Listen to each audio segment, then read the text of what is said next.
wonderful, amazing morning to you, my wonderful viewers. Thank you for joining us one more time at G9IJA TV News Headlines this morning with your host, Dr. Champion. How was the night? Hope you slept well.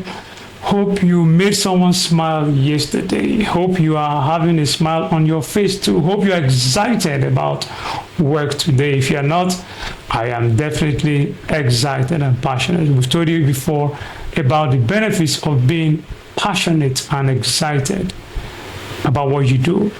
Very, very important. Okay, so this morning, before we start up with news from our newspapers, we want to quickly talk about the World Hypertension Day. A lot of people do not know about that, but on the 17th of May 2024, the entire world celebrated World Hypertension Day. So very quickly this morning, we'll be bringing you facts, figures, and of course, interesting information about World Hypertension Day. Causes of hypertension, cures, symptoms, theory, everything you need to know about hypertension to create the awareness. Okay, so please don't touch that dial. We shall be right back.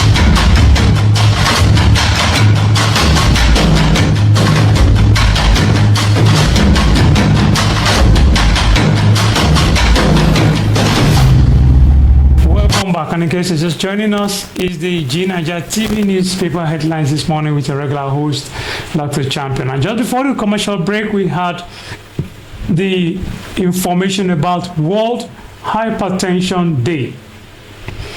Okay, 17th of May every year is declared as the World Hypertension Day. So this year, 17th of May, which was on Friday, was actually celebrated as World Hypertension Day. Now, some people may ask, why is World Hypertension Day celebrated? World Hypertension Day, initiated by WHO in 2005, aims to increase awareness of this silent killer and galvanize global action to combat high blood pressure. This year, the theme is a call to measure your blood pressure accurately, control it, live longer. I take that again. This year, the theme is a call to measure your blood pressure accurately, control it, live longer. Okay, on the 17th of May, we celebrate World Hypertension Day, a day dedicated to highlighting the importance of monitoring blood pressure. World Hypertension Day is a day designated and initiated by WHL. WHL stands for the World Hypertension League. The World Hypertension League, which is itself an umbrella to organizations of 85 national hypertension societies and leagues. The day was initiated to increase the awareness of hypertension. Okay, so just in case you may want to check that out for more of information.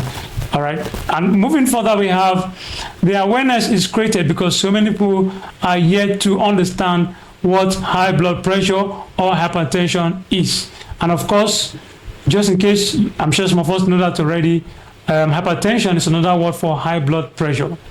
It's another word for high blood pressure.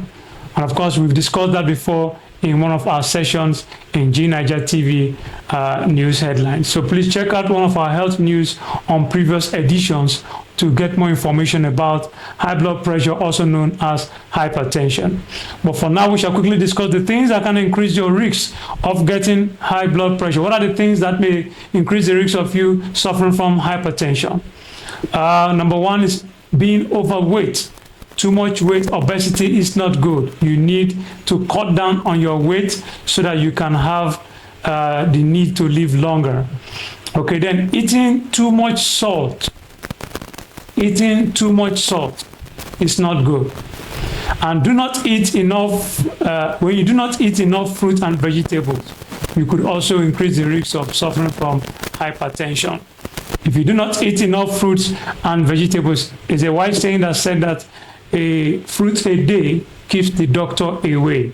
A fruit a day keeps the doctor away. And away from that, we also have not doing enough exercise. Not doing enough exercise can also lead to hypertension. When you drink too much alcohol or too much coffee or other caffeine-based drinks, when you drink too much alcohol, too much coffee, or other caffeine-based drinks, you can suffer from hypertension. Then smoking, too much smoking, smoking excessively, puts you at risk. Then having a lot of stress. When you go through a lot of stress on a daily basis, you could suffer from high blood pressure. Therefore, those that are already over 65 years, it's a sad reality, but when you get to 66, 67, close to your 70s, you must take care of yourself properly to avoid the high risk of hypertension. And unfortunately, too, when you have a relative that have high blood pressure, chances are you may suffer from it. All right, what causes your blood pressure to suddenly go high? High levels of stress can lead to a temporary increase in blood pressure. High levels of stress can lead to a temporary increase in blood pressure.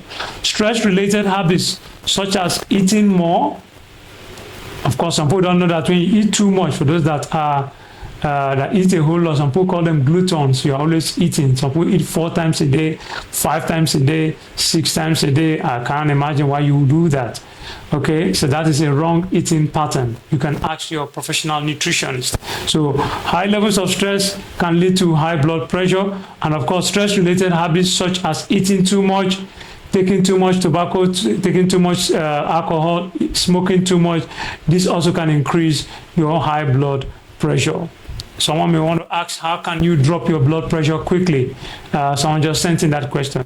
If you have a sudden spike in your blood pressure, stop all physical activity immediately. If you just see suddenly that your blood pressure goes off, please stop all form of physical bodily activity immediately. Then you drink some water. Once you have stopped all activity, drink some water. Point number 2. Point number 3, lie down flat. Lie down flat. The reason for lying down flat is you are trying to suspend your body in a particular posture that will make your body look, passive, inactive, less active. Lie down flat and take conscious deep breaths to make yourself calm. You breathe in, out. You breathe in, out. 1 to 10. Take a deep breath, out. All right, so if you do that immediately, I'm trying to educate us with a kind of first aid pattern of first aid treatment, just in case you see someone that have a sudden spike in their blood pressure. All right, let the person stop all activity, drink some water, lie down flat, and take conscious deep breath to make yourself calm. If your blood pressure does not come down in a few minutes, then you need to contact a physician immediately. All right, so how to reduce hypertension naturally? How do you reduce hypertension naturally? Let's quickly go through these steps. Number 1, lose extra pounds and watch your waistline. Lose extra pounds and watch your waistline. Blood pressure often increases as your weight increases. The bigger you become, the more pressure your blood will go through. Number 2, exercise daily. Exercise regularly. Exercise frequently. Very important. Number 3, eat a healthy diet. I know that the economy is tough. I know there's a lot of hardship in town. But as much as possible, please eat healthily. Very important. Number 4, reduce your salt intake. Reduce your salt, your sodium intake. Please reduce it. Too much salt is not good. I tell people this is the way to know if you are taking too much of salt. Once you put that salt in that meal and you taste it and it's salty, it's a red flag. It means that your taste buds already has giving you potential danger signals to your salt intake. Please take note of that. Then limit your alcohol intake. Too much alcohol is not good for you. There's a reason we are giving you this health news, because we in G9IJA TV, staff management, we want you to live healthily so you can watch us the more and see how we can serve you the more. Please, as we round up these health tips, remember to limit your alcohol, stop smoking if possible. Smoking is very dangerous to your health. Take a good night's sleep and reduce your stress pattern. Okay? Drinking water is very good if you want to lower your blood pressure. Okay, so that's the much we can take now. We'll go on a quick commercial break, and when we come back, we shall take top stories hitting the news. Please don't touch.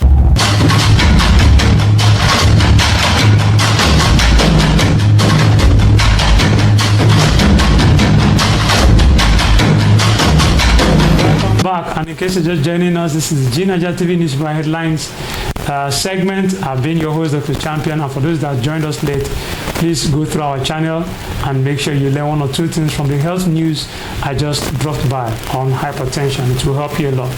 Okay, let's pick up the first story from the Vanguard newspaper with an interesting, bold story. Renewed hope has turned to hopelessness. Professor Yusuf tackles Tinubu's government. Renewed hope has turned to hopelessness. Professor Yusuf tackles Tinubu's government. Now the news in detail. A member of the Northern Elders Forum, NEF, Professor Usman Yusuf, said the renewed hope agenda of President Bola Tinubu has turned to hopelessness. Yusuf, a former executive secretary of the National Health Insurance Scheme, stated this in an interview with Channels Television Sunday's Politics. According to him, rather than inject the Nigerian people with some hope capsules, the Tinubu administration has made Nigerians more hopeless in the last 1 year. He said, "People have lost hope. It pains me to see our people lining up to collect cups of palliatives. Renewed hope has turned into hopelessness. People have lost hope. The last 1 year has been a year of nothing but deception, destitution, and hopelessness. From next week, they will start telling us their propaganda. What have they done to benefit the ordinary people? In a span of 1 year, they have brought millions of people back into multi-dimensional poverty. They have pushed millions more Nigerian children out of school because their parents cannot pay their school fees."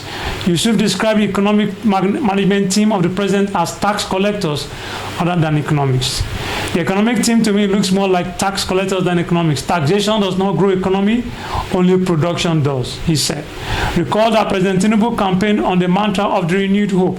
The president was sworn in on 29 May 2023 after a keenly contested election in February 2023.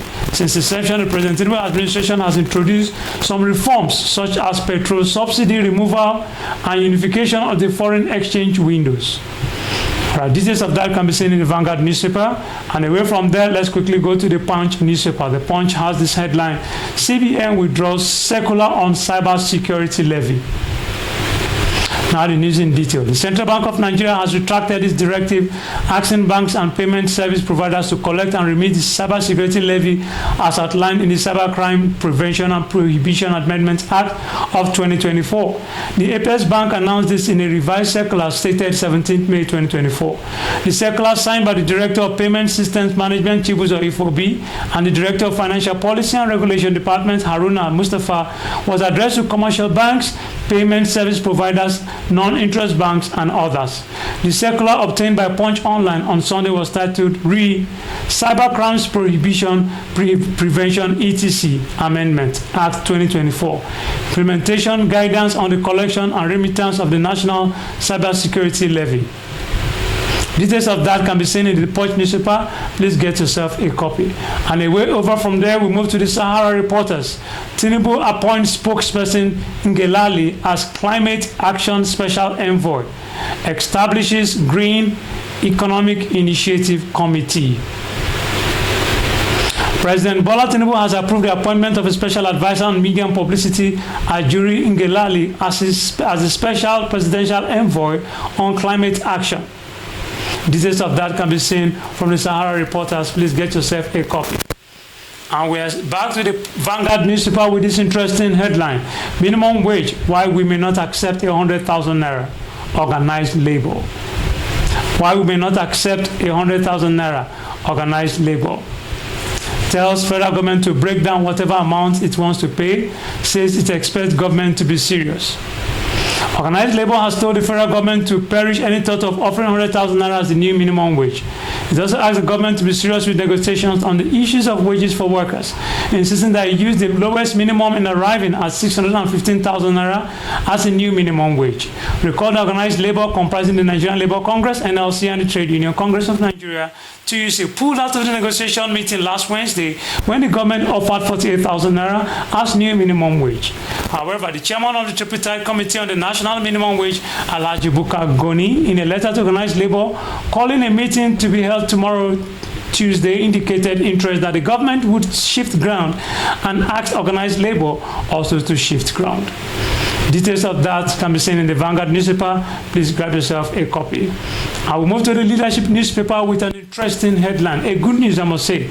Army rescues 386 from Sambisa forest 10 years after abduction. An applause for the Nigerian Army. Well done. Now the news in detail. 10 years after the abduction, a total of 386 persons, mostly women and children, have been rescued by the Nigerian Army in Sambisa forest in Borno State. The acting GOC 7th Division Brigadier General Abubakar Haruna made this known while speaking to journalists at the outskirts of Sambisa Forest in Konduga local government area after welcoming the troops that conducted the 10-day operation. Haruna said that the operation tagged Operation Desert Sanity 111 was to clear Sambisa Forest of the remnants of the categories of all categories of terrorists, as well as provide those willing to surrender an opportunity to do so. Our efforts is to ensure that we clear remnants of terrorists in the Sambisa forest and give those willing to surrender the opportunity to surrender. With this operation, we envisage many of them will surrender as they have started to surrender already. We also rescued some civilians. As of yesterday, we rescued 386, and I'm sure the number will increase by today, Haruna said. The GOC will address the troops on the message of Chief of Army Staff lauding their performance and their professionalism they exhibited during the operation and urge them to sustain the tempo. An applause, a commendation, well done to the Nigerian Army. And before we wrap it up today, we shall look at a very interesting story from Fubara, far away in Rivers State. Our fees beat previous government's 8-year records, according to Fubara. Now the news in detail. Rivers State Governor Siminalayi Fubara has asserted that the success of service and project delivery within his first year in office is better than the 8 years spent by some other administrations. Fubara made the assertion at NGO Town during the inauguration of the Andoni section of the Ogoni-Andoni-Opobo Unity Road project in Andoni local government area on Saturday. The governor explained his assertion, saying that the accomplishments were secured within 3 months that his administration has settled down to work, given the festering political crisis. This was contained in a statement issued by the chief press secretary to the governor, Nelson. And of course, away from there, we move over to an interesting headline talking about sports. Let's move over to sports and wrap it up with that. Manchester City beat West Ham to win 4th straight title.